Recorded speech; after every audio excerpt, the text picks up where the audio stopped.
Columbia University announced Monday evening that it had begun to suspend students who had failed to leave a pro-Palestinian encampment by a 2 p.m. deadline. After a day of protest and confusion on the Manhattan campus, the measure reflected the difficult balance Columbia administrators are seeking to strike as they try to avoid bringing the New York Police Department back to arrest those in the encampment, but also commit to the stance that the protest must end.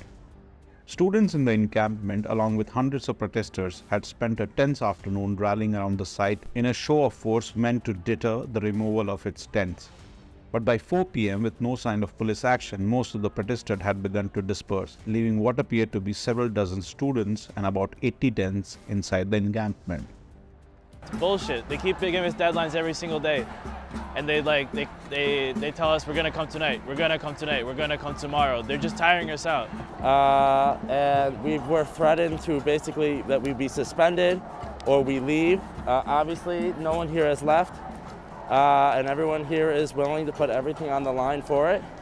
And I assume beside this picket, we have a lot of people here to watch and support us, and hopefully, the school will come to its senses. Levels to it, I can't speak for everyone, but just being here, or some people here are willing to be, if they will, might be arrested, or, but yeah, it's for a greater cause to stop.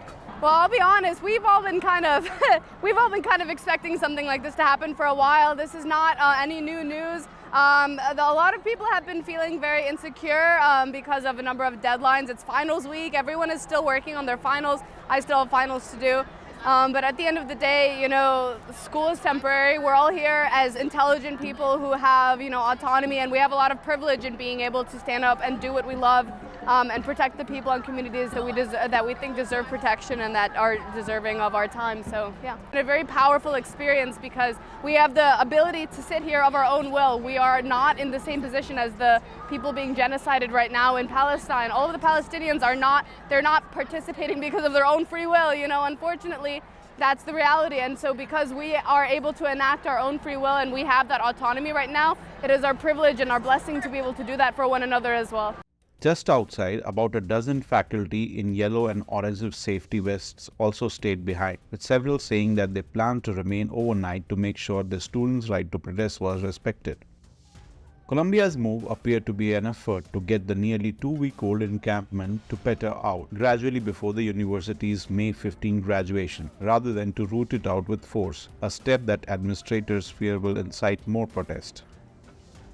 The university said it had identified some but not all of the students in encampment. They are likely to be notified of their suspensions one by one via email.